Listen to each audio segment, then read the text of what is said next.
kegiatan mahasiswa selanjutnya. Ya, ini agak sedikit mengambil celah-celah di antara kuliah.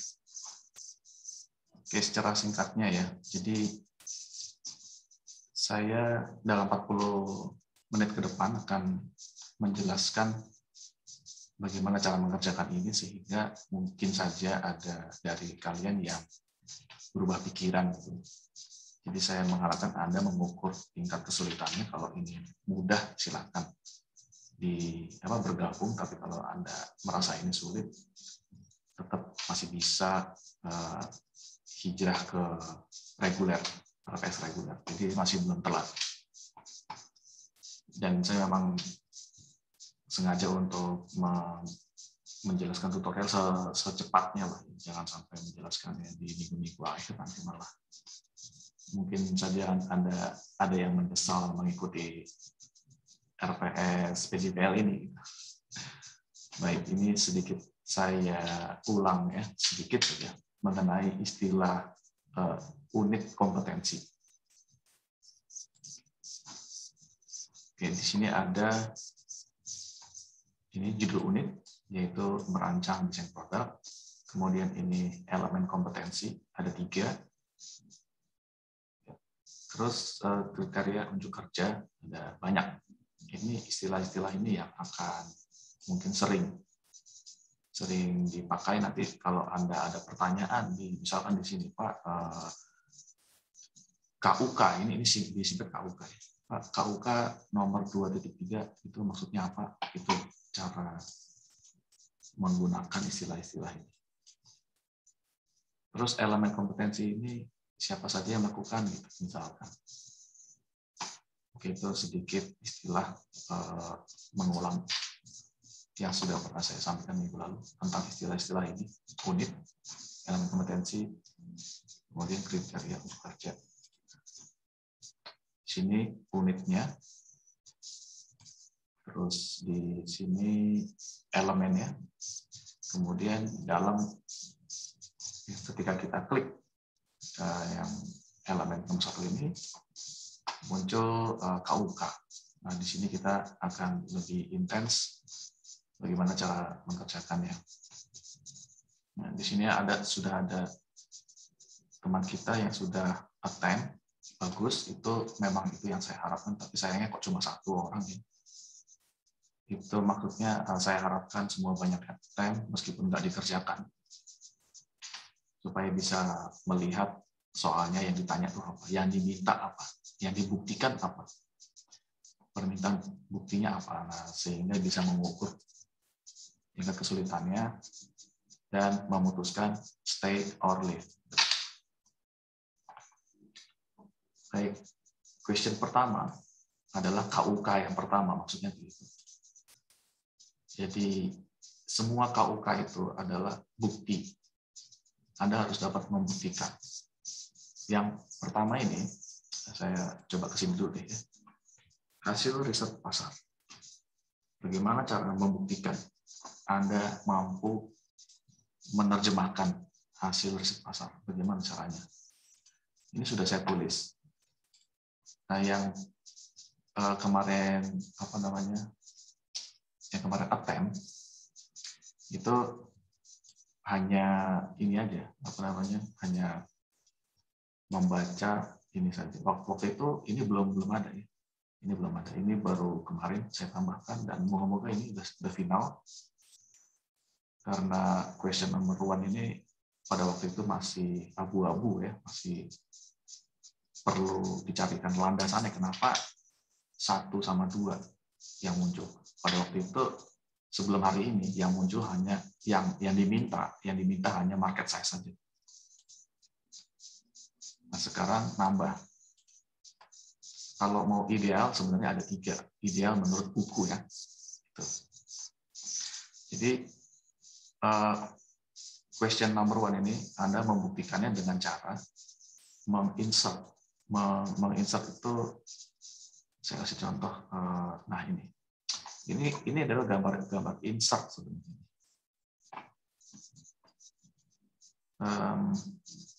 Bukan upload ya. Upload itu upload gambar itu nanti nggak bisa dilihat, saya harus download dulu dan itu merepotkan saya untuk memeriksa. Jadi saya gunakan kata-kata insert karena memang di dalam e-learning itu ada tombol insert, bukan tombol upload. Sehingga langsung muncul gambar seperti ini dan saya bisa memeriksa. Jadi kembali ke question number 1, Anda harus menginsert ini tabel voice of customer. Itu berasal dari bab identifying customer need. Bab identifying customer need saya tunjukkan di sini ya. Ini menghalangi si zoom-nya ini. Sebentar, ini ada di sini ya. Atau ada di sini di buku, di pengembangan produk ya.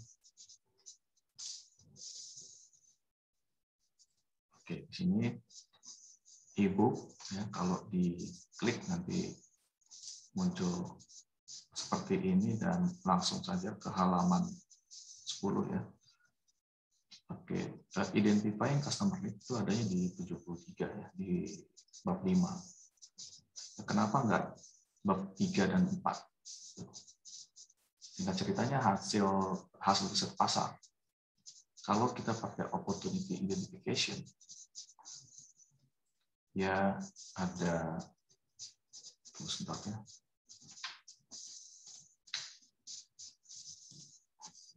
Sini deh. Ini chapter 3 ini, opportunities, identifying opportunity. Kenapa kita nggak pakai ini? Karena opportunity ini lebih ke arah personal. Lebih ke arah personal dibandingkan dengan customer need-nya sendiri. Maksudnya personal adalah seperti ini. Jadi sebenarnya Anda ini sudah personal passion. Mana tadi? Nah, ini. Anda ini sudah melakukan ini sebenarnya. Dan melakukannya adanya di sini. Jadi ini sudah memenuhi opportunity identification. Anda sudah memenuhi ini. Kembali ke sini, ke insert hasil pasar. Apakah itu hasil pasar? Tadi si opportunity. Iya, itu memang hasil pasar, tapi dimulai dari personal passion dulu. Sementara di sini bukan personal passion, ya. Di SKKN ini bukan personal passion, tapi lebih ke keinginan pasar, keinginan konsumen. Itu kenapa, itu alasan kenapa opportunity tidak masuk ke dalam sini. Itu alasan kenapa opportunity identification tidak masuk. Tapi ini sudah Anda buktikan. Anda buktikannya di sini. Oke. Sebelum saya beranjak ke layar yang lain, saya ke sini dulu. Di sini saya melihat, contohnya nih, melihat ada yang belum, atau memang ini kekurangan orang. Nah, mungkin saja di kalian yang join, yang hadir di sini, yang peminatannya RPS reguler, mungkin bisa untuk mengubah niatnya gitu untuk join, bisa, atau si ketuanya ini menuliskan di sini misalkan vacancy itu ada lowongan, namanya juga bursa ya. Jadi saya sudah menjelaskan bahwa Google Sheet ini semacam bursa, ada tawar menawar, ada transfer perpindahan juga bisa. Jadi si ketuanya ini kalau butuh orang bisa saja menuliskan di sini butuh ya. Terus sediakan nomor kontak supaya bisa izin saya mau gabung, boleh apa enggak. Nah, ketika ada yang izin, ada yang gabung, tentunya dia sudah melihat judul ini, rak dan meja dinding yang mau melamar ini, dan dia cocok dengan judul ini. Nah, ketika dia cocok, itu sama dengan ini, follow a personal passion. Baik ketua maupun anggotanya, semuanya itu punya passion yang sama. Ya, jadi itu udah merupakan bukti. Ya, ini merupakan bukti. Kemudian kalau sampai sekarang ada yang belum membentuk kelompok, mohon bisa menuliskan sendiri di sini kelompok 11 ya. Jangan sampai ada yang luput, semua harus punya kelompok karena di dalam e-learning, di dalam Leads ini nanti akan saya buatkan sistem untuk membantu untuk membantu identifying customer need. Jadi nanti akan saya buatkan sistem di sini, semacam survei atau kuesioner atau feedback, yang mana itu yang mengisi adalah teman-teman. Nanti akan saya atur sendiri, tentunya dengan pendekatan ya, bukan yang paling benar. Jadi pendekatannya adalah sesama furniture gitu. Misalkan ini kan furniture, maka saya cari di sini furniture ada apa? Ini furniture, ya pendekatan. Ini juga kira-kira furniture. Itu saling mengisi nanti. Nanti akan saya atur kelompok mana dengan kelompok mana berdasarkan judul proyek yang hampir sama kategorinya. Ada kategori elektronik, kategori furniture, kategori home appliance. Itu akan saya jadikan masing-masing itu saling membantu untuk ini identifying customer need. Misalkan ya, ini sama-sama laptop nih kelihatannya nih. Nah, si kelompok 3 atau dari kelompok 1 ini nanti akan saya atur untuk menilai ini, dan kelompok 3 juga untuk menilai.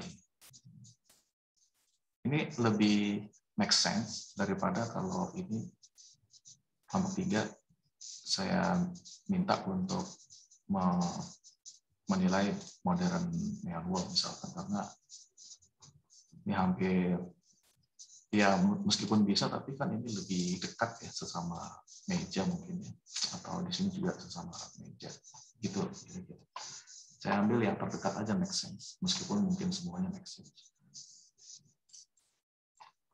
Yang paling make sense intinya. Nah, itu semua saya atur nanti sehingga di layar kalian masing-masing itu tidak crowd ya. Karena nanti kelompok 1 akan saya restrict, akan saya batasi, tidak bisa menilai kelompok 2, tidak bisa menilai kelompok 4. Nah, itu nanti crowded-nya di layar saya. Di layar saya nanti banyak banget, survei bisa mungkin 5 gitu, atau 7. Nah, tapi di layar Anda nanti cuma 1, karena di situ misalkan di layar si kelompok 1 nanti, ya di layarnya kelompok 1 nanti akan ada survei yang mana itu menilai, di dalamnya itu menilai si kelompok 3 ini. Kalau lebih secara kasar sih mungkin 5 ya, karena ada 10 kelompok atau ada 10 survei mungkin ya, karena masing-masing di dalam layar saya ya, mungkin ada 10 survei. Oke, kita lanjut ke sini ya. Oke, terus tabelnya kayak apa? Tabel voice of customer ini.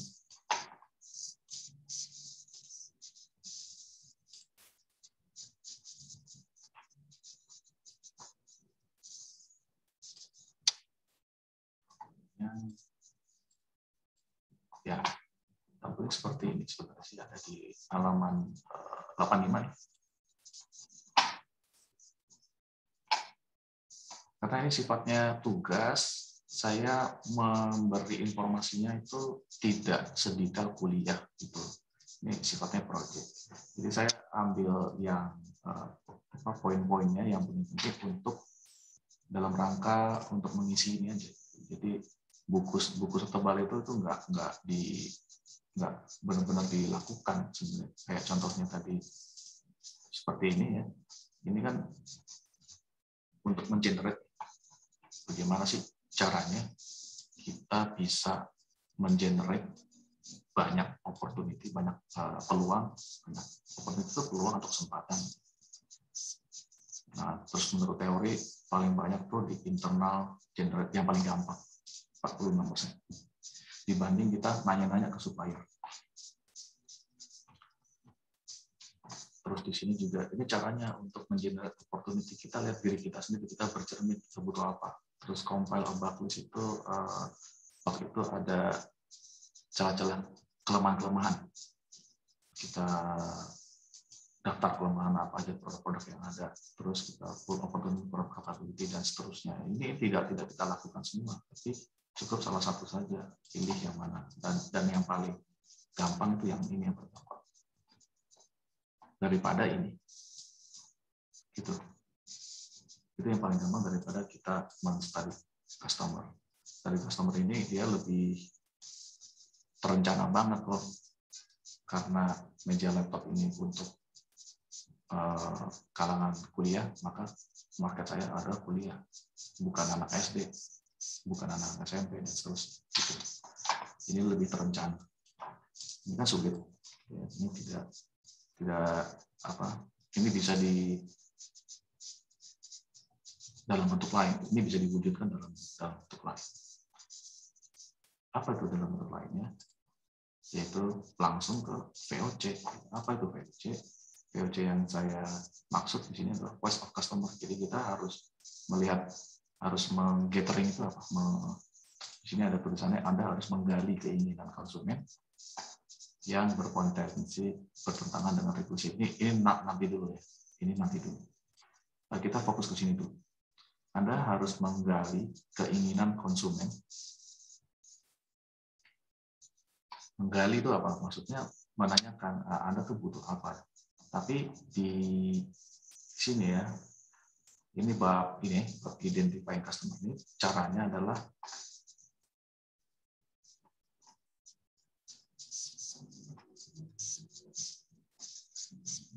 caranya adalah kalau ini mendokumentasi ya. Salah satunya membawa barangnya misalnya. Ini cara-caranya, the art of eliciting. Nih, get raw. Dengan cara wawancara, dengan cara fokus group, jadi si customer diundang, dibayarin biaya transport, biaya makan dibayarin, asalkan dia datang ke tempat kita untuk kita tanyain. Kalau ini kita yang jemput bola, kita yang ke rumahnya mereka. Nah, sambil observing the product in use, sambil kita menunjukkan barangnya kepada mereka, menunjukkan barangnya. Sementara kita ini kan sulit. Bagaimana caranya ini bisa kita tunjukkan ke kelompok 3 atau kelompok 3 menunjukkan barangnya ke sini. Mau nggak mau adalah dengan pesaing, gambar pesaing. Paham ya? Nanti akan saya buatkan sistemnya di sini. Misalkan di layarnya siapa ini, di layarnya si 057 ini nanti akan ada survei, yang mana di dalam survei itu adalah gambarnya si meja laptop. Jadi saya minta kelompok 3 itu, ya semua kelompok lah, semua kelompok itu harus menyediakan gambarnya ke saya. Mungkin paling gampang nanti lewat ini aja deh, lewat sistem aja lah ya, jangan lewat WA. Karena WA saya bukan main, crowded. Mungkin kalian lebih parah lagi karena kalian kan mata kuliahnya ada 9. Saya paling cuma ada 5 grup atau 6 grup. Oke, Jadi saya minta semuanya, semua kelompok itu nanti siapkan gambarnya, nanti akan saya aba-aba, saya kasih kabar bahwa nanti sistemnya di sini sudah tersedia agar Anda bisa menginsert ya, atau mengupload. Nanti saya pikirkan itu bagaimana sistemnya yang ada. Oke, saya ulangi lagi, saya minta gambar ya, supaya gambar itu bisa dinilai oleh kelompok yang sudah saya atur nanti. Maaf, ini ya, dalam rangka ini soalnya observing. Kalau ini rasanya kita ribet di masa PPKM ini, jadi kita pakai sistem saja tertutup ya.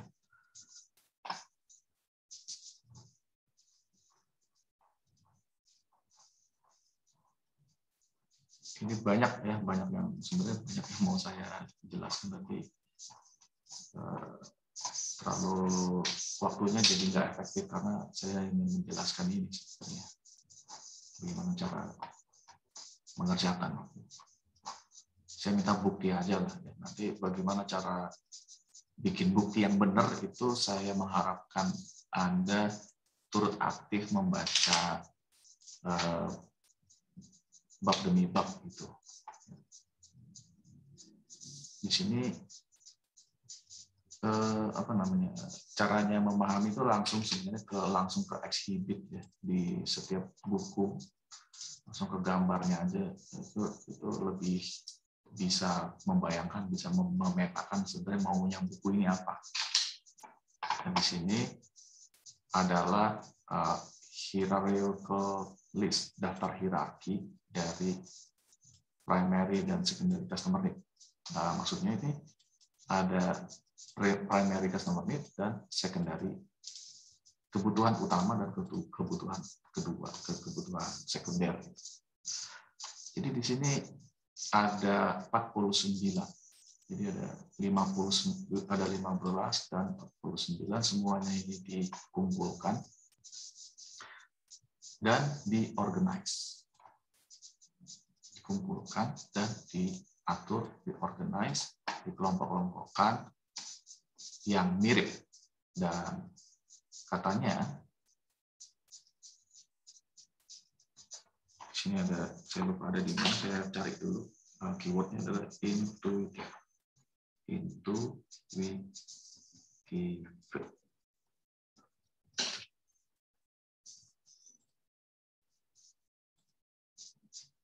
Oh, ternyata di sini.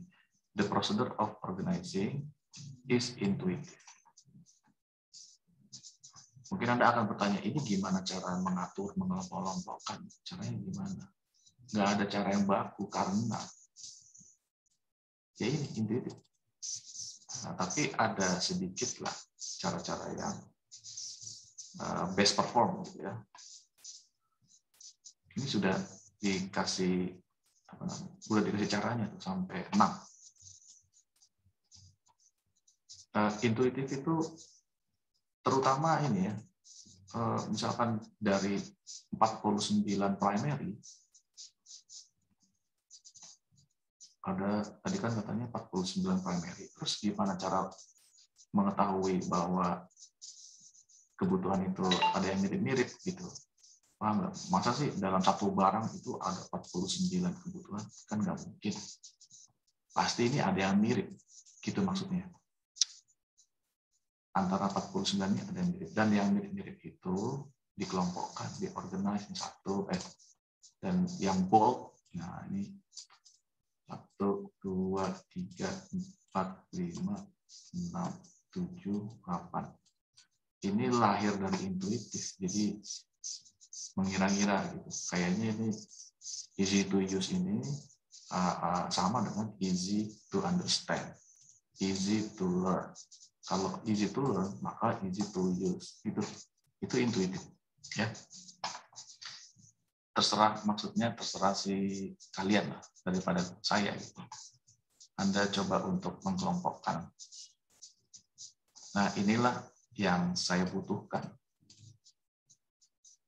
Ini nanti hasilnya di-insert Terus ini asalnya dari mana? Asalnya ya nanti akan saya buatkan di sini yang misalkan survei. Jadi misalkan tadi kelompok 3 ini menilai kelompok 1. Nah, nanti di layar si kelompok 3 akan ada survei, dan survei itu di dalamnya menilai kelompok 1, dan di dalamnya ada pertanyaan-pertanyaan. Pertanyaan cuma singkat, dari gambar ini dan bagaimana cara menggunakannya, gitu. Maka Anda butuhnya seperti apa? Anda butuh apa supaya produk ini menggugah minat Anda untuk menggunakan atau untuk membeli. Saya kasih sedikit petunjuk. Tapi ini bukan petunjuk. Cuma kasih inspirasi atau mungkin untuk mempermudah. Mungkin Anda saya yakin Anda pernah membaca ini. Moga-moga ya, ini Anda sudah pernah membaca ini di mata kuliah pengendalian kualitas ya, QC lah, quality control itu aja. Moga-moga ini sudah pernah. Di sini isinya adalah, tapi ini tertutup masalahnya. Karena maksudnya tertutup ini karena sudah ditentukan, nggak ada pilihan lain gitu. Nomor 1 adalah durability, terus easy to repair. Yang ketiga apa itu sampai 8 ya. Maksud saya ini digunakan kalau Anda emang bingung ini mau diapain sih barangnya. Ya, misalkan Anda dapat gambar, Anda disuruh menilai, terus Anda nggak tahu ini saya menilai apanya. Nah, Anda bisa menggunakan ini, tapi ya harus yang ilmiah ya, maksudnya easy to repair, tapi barangnya itu tidak perlu di repair, tapi dibuang misalnya. Kalau rusak ya dibuang, apa yang di repair. Jadi maksudnya mohon untuk lebih mendekati reasonable itu apa ya? Reasonable itu alasan yang benar gitu, jangan yang mengada-ngada. Kenapa Anda pilih kebutuhan easy to repair, sementara barangnya itu nggak bisa di repair, susah banget misalnya. Tapi pun kalau misalkan itu benar-benar benar-benar nggak ada jalan lain kecuali itu tadi easy to repair, dan kamu merasa itu yang paling membutuhkan banget, meskipun itu nggak bisa dibetulin, tapi saya emang benar-benar butuh itu bisa dibetulin, oke, no problem. Nanti itu tetap akan Anda tulis, Anda maksudnya nanti akan disimpan oleh si sistem, toh pada akhirnya nanti ada namanya pembobotan. Gitu. Kembali ke sini ya.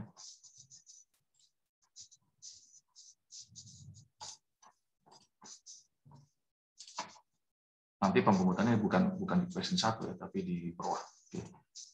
Terus ini lanjut ya. Ini kayaknya habisnya di sini, jangan-jangan nih, tapi nggak apa-apa lah kalau Anda mau live, silakan ya. Oke, ini berpotensi bertentangan dengan regulasi. Jadi maksud saya sebenarnya ada di sini. Ini udah cukup jelas kok kalimatnya ya. Saya ingin kalian menggali potensi-potensi yang bertentangan dengan regulasi, karena di KUK 2 itu yang nomor 2 ini. Oke. Karena di KUK 2 akan dipakai untuk menjawab. Misalkan konsumen menginginkan material kayu yang langka. Saya ingin material yang atau saya ingin material kayunya kayu jati atau kayu mahoni dan nggak tahu apakah itu langka atau enggak gitu misalnya. Nah, jika ada keinginan konsumen yang terbentuk regulasi dan ketentuan, maka perlu adanya toleransi. Nah, toleransi ini yang dijawab pada KUK 3. Jadi, question 1 ini sebenarnya agak bahaya atau hati-hati lah. Hati-hati di question 1-nya, hati-hati pembuktian-pembuktian yang diminta oleh question 1 ini ternyata bersambung ke KUK 2 dan KUK 3. Apa sih KUK 2 dan 3? Ya, ini ya. Hasil riset pasar, terus regulasi. Regulasi ini di bold. Ini juga bold. Nah, boldnya itu ada di sini. Regulasi yang berlaku nasional dan internasional. Terus toleransi. Toleransi spesifikasi adalah range ukuran yang masih diperbolehkan dalam produk. Yang masih diperbolehkan. Oke. Itu tadi KUK 2 dan 3 ya.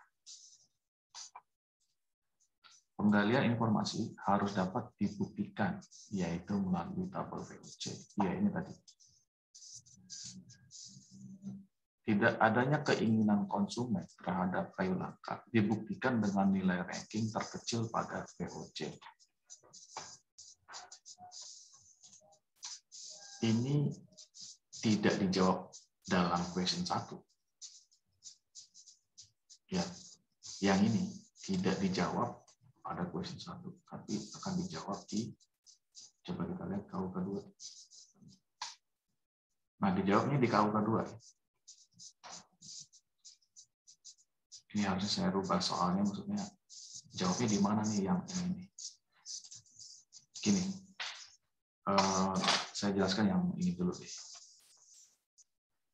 Ini maksudnya apa?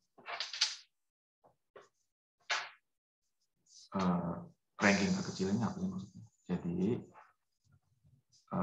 di sini tuh kalian collections of needs.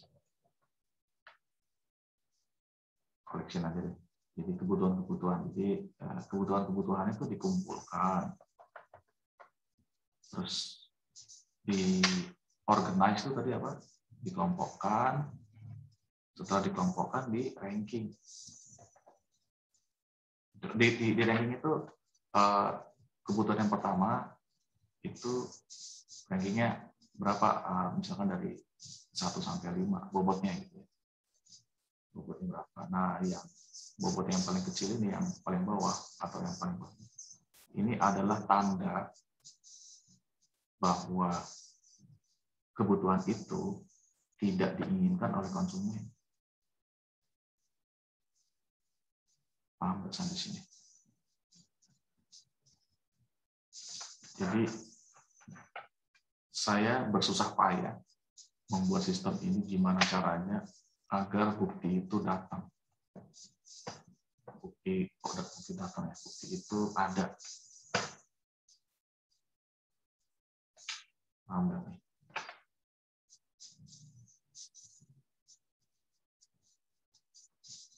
Penggalian informasi harus dapat dibuktikan. Nah, tidak adanya keinginan konsumen terhadap kayu langka ini maksudnya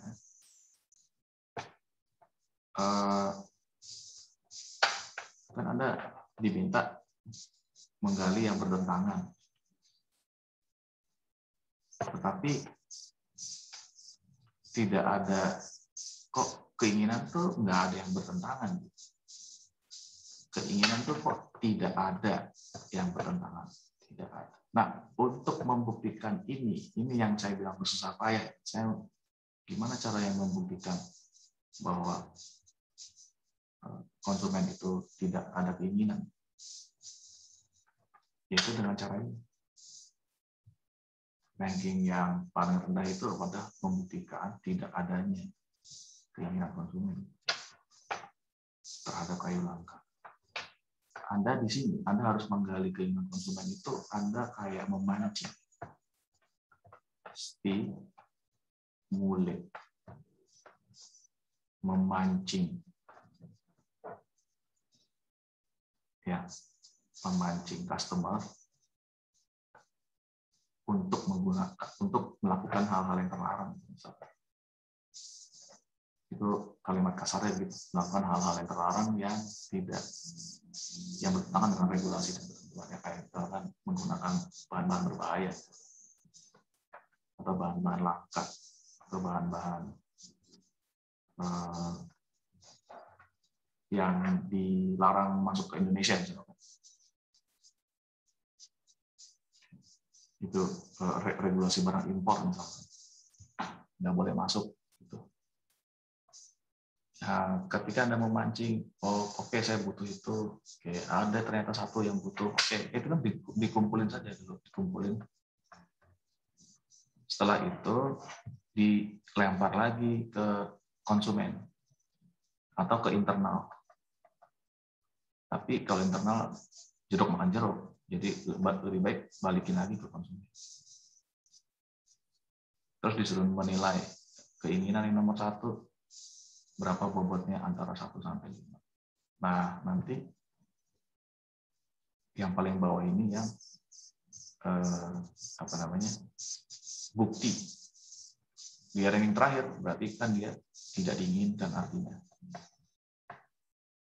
Oke.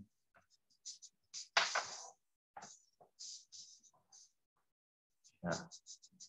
Ini udah mau jam 10, mungkin Anda ada yang mau meneruskan ke kelas lain, dipersilahkan ya, nggak apa-apa. Saya akan tetap roll, ya, record. Baik, itu tadi adalah insert yang pertama. Ini cukup panjang ini. Market size ini, coba nanti tolong ingatkan saya. Saya merasa ini udah saya bagi kalau salah ini di grup market size. Jadi market size ini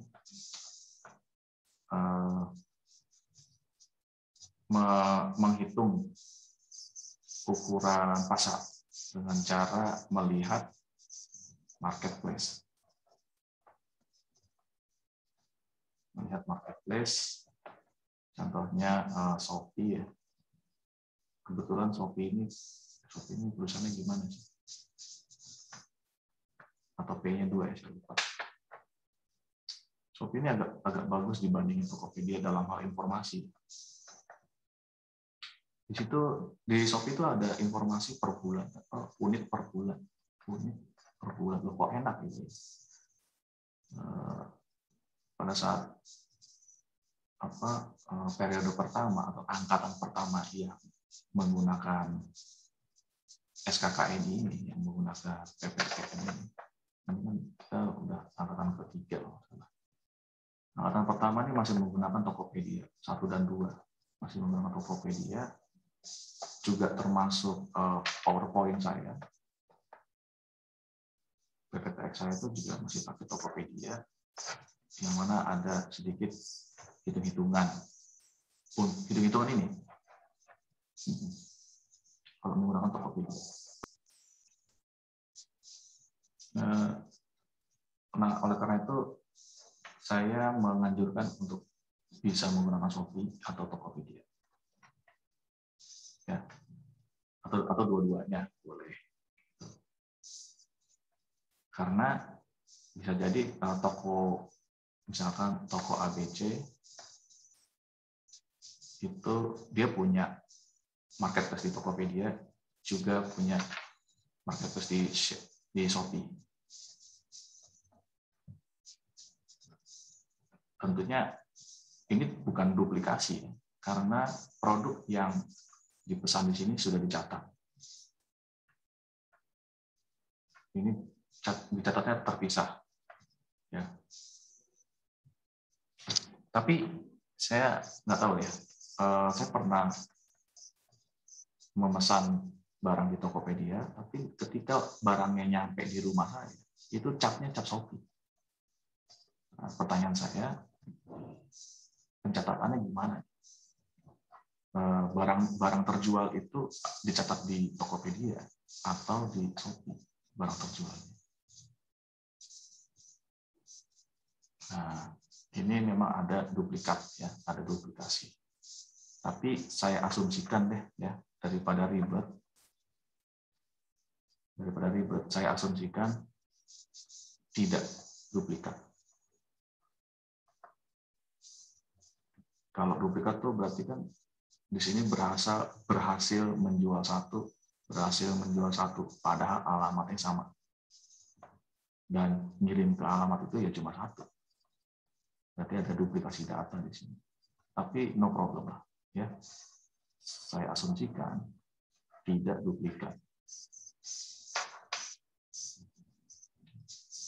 Jadi market size itu adalah unit per bulan. Unit per bulan itu produknya yang mana? Ya, apalagi kalau bukan produk yang Anda rencanakan itu. Ini, Anda kan merencanakan ini. Produk adjustable ini produk pesaing ya. Jadi istilahnya tuh kalian tuh mau terjun ke pasar adjustable laptop, Anda mau terjun ke pasar teleprompter, gitu loh. Nah, terjun ke pasar teleprompter kan pasti Anda melihat banyak pesaing, dan Anda bisa nggak mengembangkan? Bisa atau nggak bisa itu nggak masalah buat saya. Yang penting apa? Yang penting Anda bisa membuktikan ini semua. Anda bisa membuktikan ini semua. Jadi nggak usah berkecil hati kalau misalkan produknya dinilai jelek, bodo amat. Gitu. Yang penting ini kok. Ya. Makanya itu tadi bahaya kalau saya masukkan ini. Ini kalau saya masukkan follow the personal passion, takutnya ini sebagai masuk ke sini ya. Takutnya itu nanti gagal gitu. Makanya nggak oke lah, ini no problem lah. Maksudnya dapat nilai yang nggak benar gitu. Itulah tadi market size ya. Dari produk apa? Kayak pasaran tentang teleprompter, kalian di Shopee atau di Tokopedia ketik aja teleprompter. Di situ kan banyak pesaing ya. Pilih yang paling laku tokonya, kamu lihat. Nah, tokonya itu 3 ya, minimal 3. Supaya benar-benar bisa melihat pasarnya seperti apa, dan nanti itu akan dipakai nanti. Market size itu nanti akan dipakai di unit ke-5 kalau salah ya. Antara unit ke-5 atau unit ke-4 itu yang menghitung tentang line balancing. Kalau misalkan per bulannya 200, maka perharinya berapa? Kalau perharinya berarti kan 200 dibagi, misalkan 20 hari lah. Yang paling gampang itu 20 hari, 1 minggunya libur, berarti 200 dibagi 20, berarti seharinya kan 10. Gitu. Nanti kalau seharinya 10, maka bentuknya kayak gimana tuh si stasiun kerjanya dan operatornya ada berapa? Itu nanti ditanya sih. Dan di SKKN-nya ada cari aja di sini kata kuncinya search line balancing, kan muncul nanti di sini di SKKN ini. Oke, jadi market size itu penting karena nanti akan dipakai. Ternyata gitu setelah dibaca-baca, oh ternyata ini butuh market size di unit ke-4 kalau nggak salah, antara 4 sama 5. Oke, itu tadi question number 1.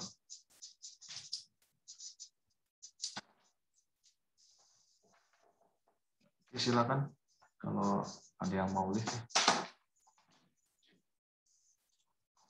Question number 2 ya, saya lihat di sini dulu deh ya. Di sini KUK-nya apa question number 2 itu berkaitan dengan KUK nomor 2. Dapat mengidentifikasi. Anda mampu membuktikan bahwa Anda bisa mengidentifikasi regulasi dan ketentuan yang berlaku. Apa buktinya? Kamu bisa mengidentifikasi. Nah, kira-kira seperti ini. Saya buat kebijakannya seperti ini. Insert halaman pertama, judul regulasi. Oke, yang berlaku mengenai agar keinginan atau kebutuhan konsumen tidak melebihi regulasi, juga tidak di bawah standar. Ini alasannya kenapa harus ada regulasi. Kemudian insert screenshot, SS itu screenshot, pasal berapa saja yang tidak sesuai dengan keinginan atau kebutuhan pelanggan. Tapi kalau keinginan konsumen itu tidak melanggar, maka tetap lakukanlah nomor 1. Gitu.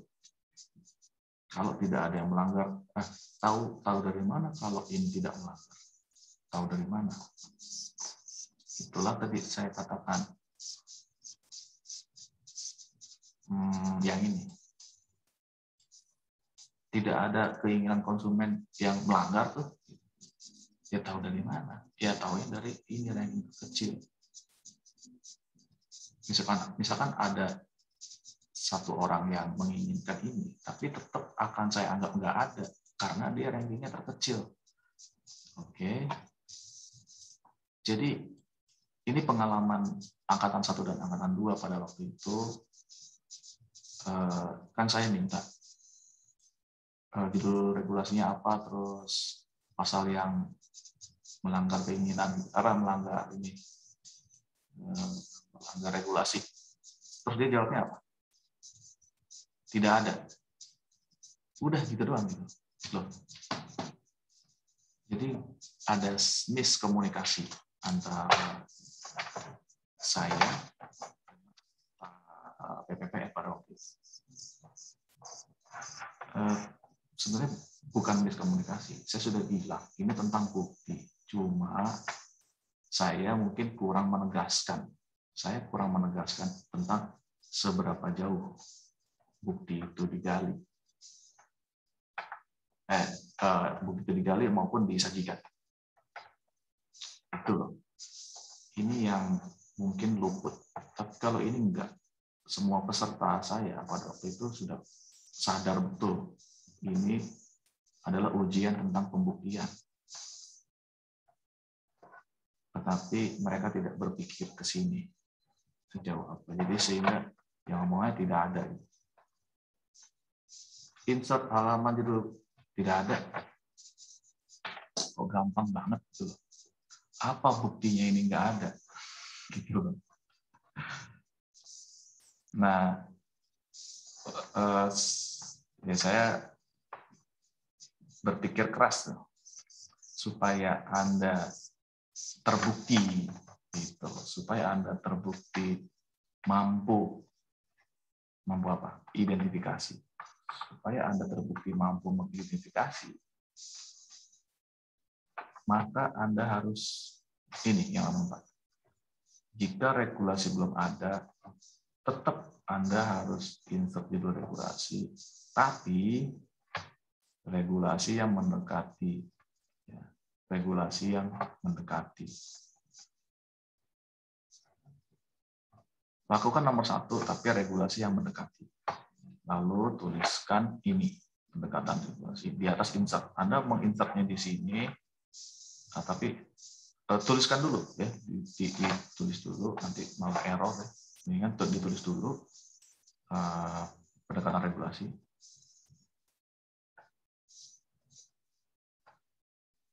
Baru setelah itu insert image. Ini lebih better daripada Anda cuma ngomong tidak ada. Enak gitu. Apa buktinya kalau nggak ada? Oke, terus caranya Anda ke sini. BSN ya. go.id. Di website ini adalah kumpulan standar-standar, kumpulan standar Badan Standar Nasional. Standar-standar ini kan regulasi dan ketentuan. Ini sebenarnya ada filosofinya tersendiri sebenarnya ya, tapi saya nggak mau terlalu dalam. Jangan terlalu dalam lah, ini mungkin di angkatan berikutnya aja. Nah, untuk sekarang ini dihantam kromo ya, maksudnya disamain aja lah. Bisa berupa standar dari sini, bisa berupa perda, bisa berupa permen,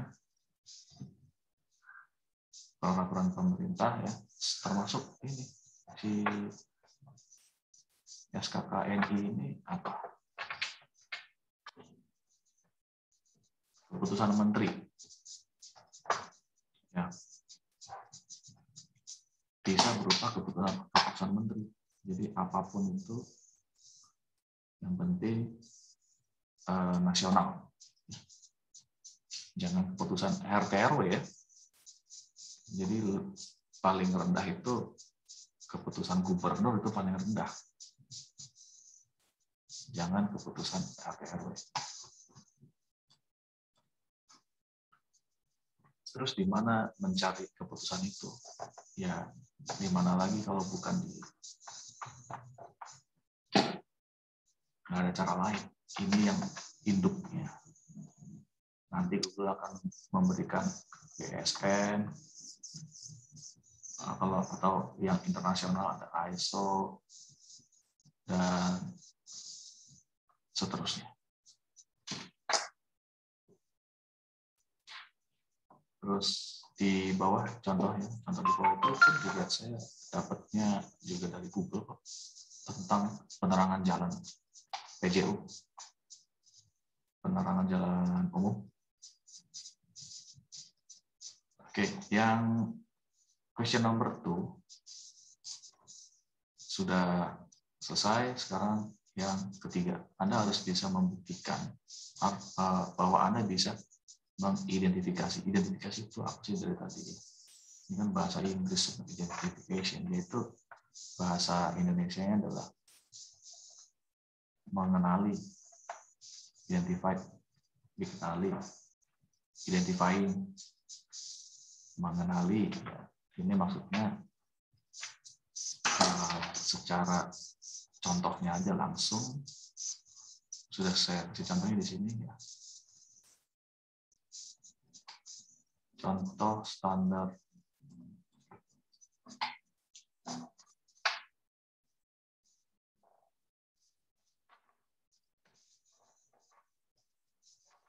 di insert gambar ini, di insert contohnya ini ya. Yang difokuskan adalah sebenarnya yang kolom yang ini. Sebenarnya ini yang difokuskan daripada yang ini. Karena toleransi spesifikasi. Yang masih diperbolehkan regulasi dan ketentuan. Ini saya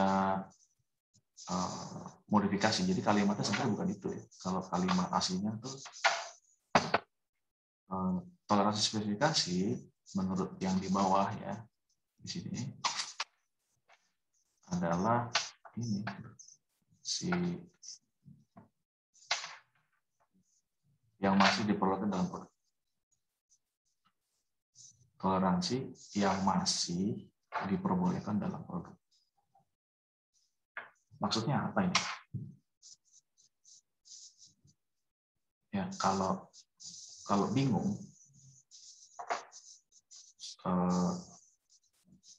mendingan ke atas nih, terhadap toleransi spesifikasi terhadap ketentuan. Nah, supaya nggak bingung, makanya saya kasih contoh di sini. Contoh standar PJU. Tinggi tiang lampu itu antara 10 sampai 15. Nah, produk yang Anda gunakan untuk menerangi lampu-lampu di kampung itu 10 meter atau di bawahnya jangan-jangan. Itu maksudnya. Nah, kenapa kok bisa sampai 9 meter doang, padahal kan 10 meter? Ya itu karena keinginan si customer. Customer menginginkan 9 meter, alasannya supaya mudah dipasang. Karena tangga yang mereka punya, atau pokoknya intinya easy to replace the bulb. Easy to replace the bulb. Ya, supaya mudah mengganti ketika nanti lampunya, ini lampu swadaya misalkan ya, lampu swadaya masyarakat deh, iuran masyarakat bikin lampu, oke lah, tapi harus ketentuan regulasi, katanya 10, waduh jangan 10 meter deh, soalnya saya tangganya cuma 6 meter, katanya gitu. Ya udah kalau gitu 6 meter bikin tiang ya, kan nggak sesuai. Nah, ini asalnya dari keinginan, tapi keinginannya itu kan nggak kadang-kala ada keinginan yang laten. Yang laten itu yang tidak kelihatan sehingga dia perlu diinterpret, katanya si buku ya. Interpret, perlu diterjemahkan. Contohnya, waduh kalau lampunya ketinggian ntar susah gitu, susah gantinya. Nah, susah ganti ini apa secara spesifiknya gitu, dalam hal waktu atau dalam hal meter. Nah, inilah yang perlu diinterpret. Keinginan warga itu pengennya gampang masangnya, ya sudah itu kita terjemahkan dalam meter. Ya, atau bisa tetap 10 meter, tapi Anda menyediakan alat, menyediakan tongkat untuk mengganti lampu. Jadi karena tangganya yang mereka punya cuma 6 meter, maka Anda harus juga menyediakan tongkat yang panjang. Misalkan ya, ini cuma misalkan aja.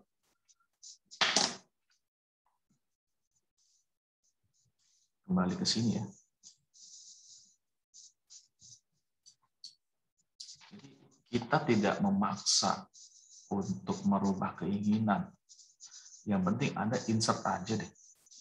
Mau dia bertentangan atau enggak, Anda harus insert karena yang diinginkan SKKNI itu adalah Anda mampu mengidentifikasi. Ini yang diinginkan negara.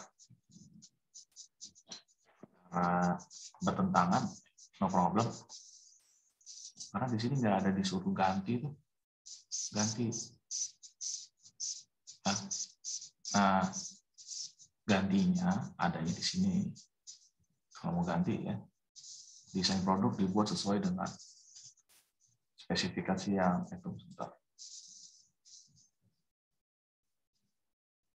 Nih, yang ini. Desain produk diverifikasi. Jadi Anda mampu memverifikasi. Verifikasi itu memastikan bahwa produk desainnya itu sesuai nggak dengan ketentuan yang berlaku. Kalau nggak sesuai, ya terus di sini kan nggak ada langkahnya.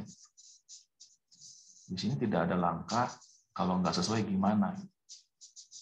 Nah, makanya saya kasih saran seperti tadi, kalau misalkan melanggar ketentuan, maka harus tetap minimal 10, tapi nanti ditambah tongkat ya. Tetap 10 meter, tapi nanti tambah tongkat. Tinggal ini desain lagi, desain tongkatnya seperti apa.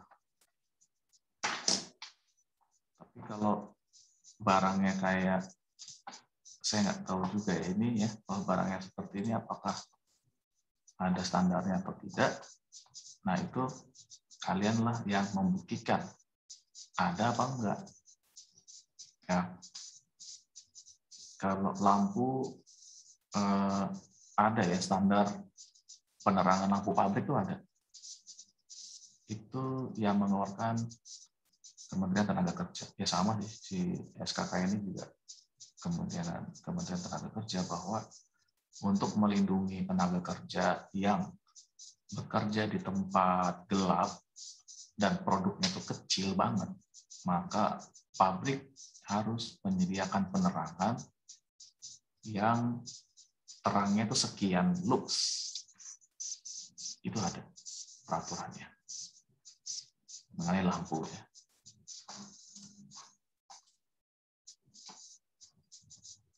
Ya, biasanya di pabrik elektronik itu yang menyolder komponen yang kecil-kecil itu butuh penerangan yang intens. Jika Anda tidak menemukan dengan tepat, maka insert image yang mendekati target. Misalkan ini kan kita pengennya PJU, tapi adanya pabrik. Ya sudah, Anda insert yang pabrik.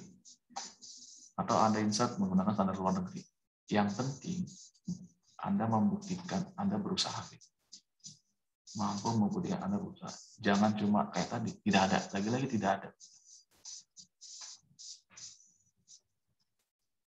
Question number 4. Ini yang terakhir untuk unit untuk elemen ya. Ini baru elemen ini. Belum unit belum selesai. Tuliskan spek atau fitur yang mana. Saya rasa ini udah jelas ya. Anda tinggal tulis aja ya, tanpa perlu ada gambar-gambar. Tinggal tulis aja kemungkinan besar yang terjadi kesalahan dalam memenuhi spek tersebut. Kalau contohnya tadi saya menggunakan tongkatnya lampu tadi di sini. Fitur mana? Ya misalkan, tapi ini dalam, coba kita lihat SKKN dulu deh. Kemungkinan kesalahan serta penyebabnya. Kesalahan pada spek. Kenapa spek itu bisa salah? Ini saya terjemahkan. Udah saya kasih contoh seperti di sini. Dimensi sudut ini.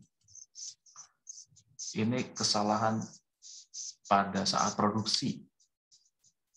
Ya. Nah, barusan beberapa hari yang lalu, kemarin lusa itu ada teman kita yang ikut PPPM, ya, LSP. Nah, di situ saya melihat ketika dia membuat lubang itu nggak bulat. Nah, seharusnya itulah yang ditulis. Nah, kemungkinan besar akan terjadi kesalahan dalam spek tersebut. Jadi saya interpretasikan seperti itu. Poin yang 1.4 saya interpretasikan seperti itu. Kesalahan spesifikasi. Kenapa? Karena kalau kita melihat di 1.3 ini, sebenarnya sudah dijawab. Kesalahannya itu sudah dijawab di 1.3. Yang tadi, bikin tiang lampu 6 meter. Itu kan speknya udah salah, menurut ketentuan. Terus kenapa ditanya lagi di sini? Berarti bukan itu maksudnya. Jadi maksudnya di sini saya terjemahkan pada saat kira-kira ya, kemungkinan. Namanya aja kemungkinan. Kemungkinan itu artinya belum terjadi. Jadi karena ada kata-kata kemungkinan, maka saya terjemahkan ini kejadiannya pada saat produksi nanti. Jadi ketika Anda menulis di sini, terus ketika produksi itu tidak terjadi, ya nggak apa-apa, namanya juga kemungkinan. Yang penting Anda menuliskan, Anda membuktikan bahwa Anda mampu. Mampu apa? Mampu mengenali kemungkinan-kemungkinan, mampu memprediksi juga bisa kesalahan pada spek. Dan sebabnya apa kok kamu menunjuk itu sebagai kesalahan? Apa alasannya? Nah, kamu tulis di sini. Nah, ketika kamu tulis di situ ya, berarti ya itulah buktinya gitu loh. Ya.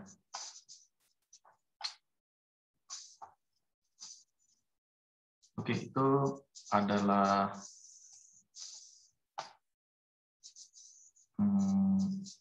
elemen ke-1 ya. Itu baru elemen ke-1 ya. Ya, ini kita baru membahas ini selama 40 menit lebih atau 1 jam ya. Sekarang kita membahas yang elemen kompetensi yang kedua, yaitu menentukan spesifikasi produk.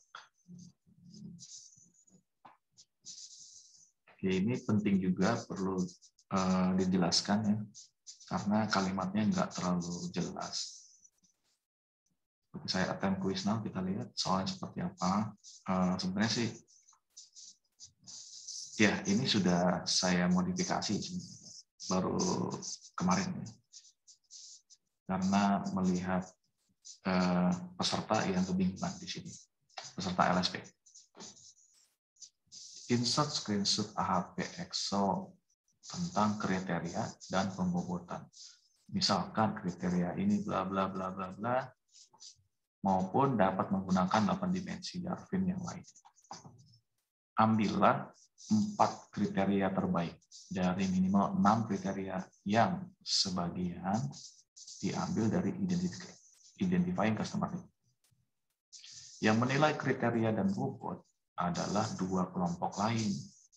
Ini saya nanti saya ganti ya. Ini menjadi 1 deh. Ya, ini menjadi 1 kelompok saja supaya nggak ribet. Jadi gini, kenapa sih harus muncul 2? Ya, kenapa harus muncul 2? Ini sebenarnya random sih ya.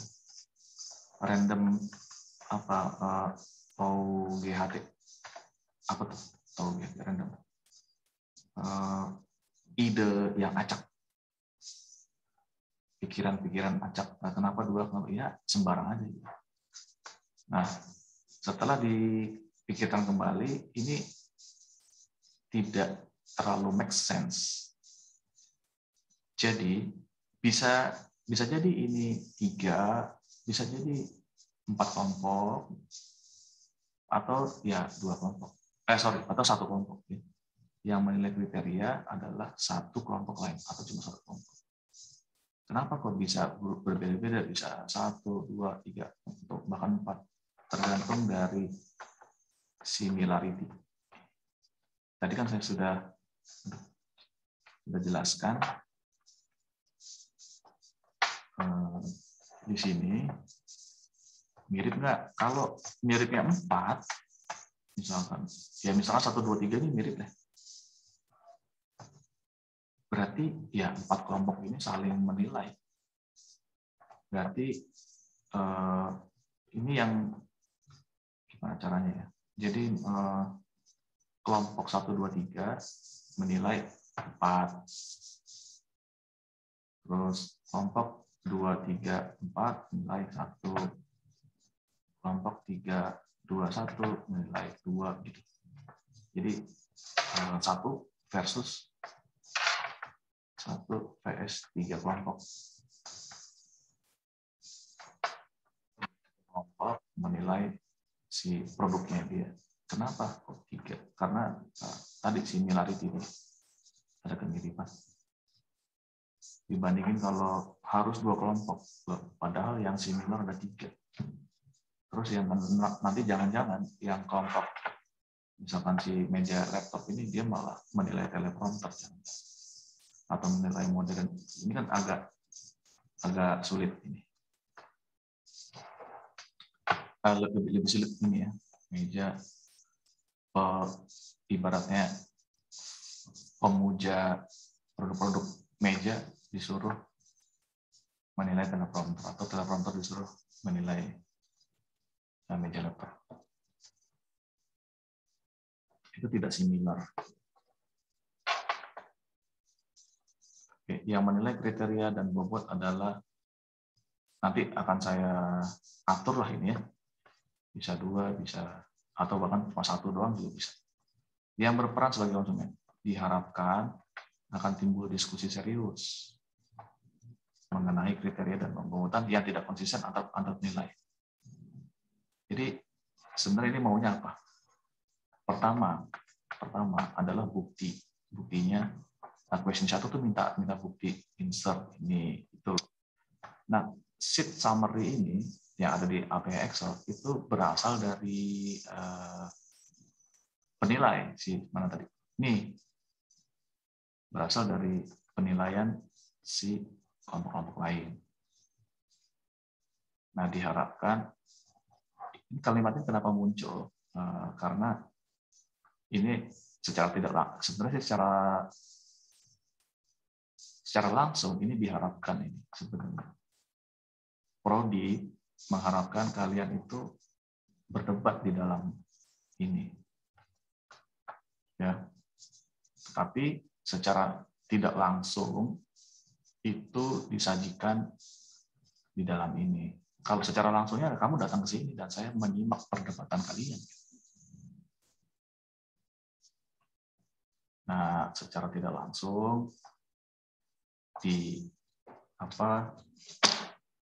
diwujudkan dalam bentuk ini.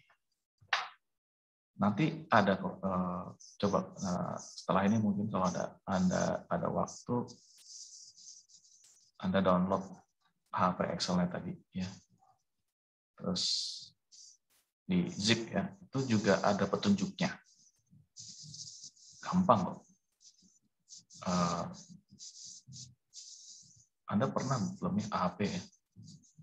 Di mata kuliah apa ya Anda pernah menggunakan AHP? Kalau seharusnya di mata kuliah Operational Research kedua ya. Tapi nggak apa-apa kalau misalkan Anda belum mendapatkan AHP, di dalam AHP zip-nya itu ada petunjuknya. Dan di situ sampai 20 pendapat. Maksimal itu 20 pendapat. Oke, diharapkan akan timbul diskusi serius mengenai kriteria.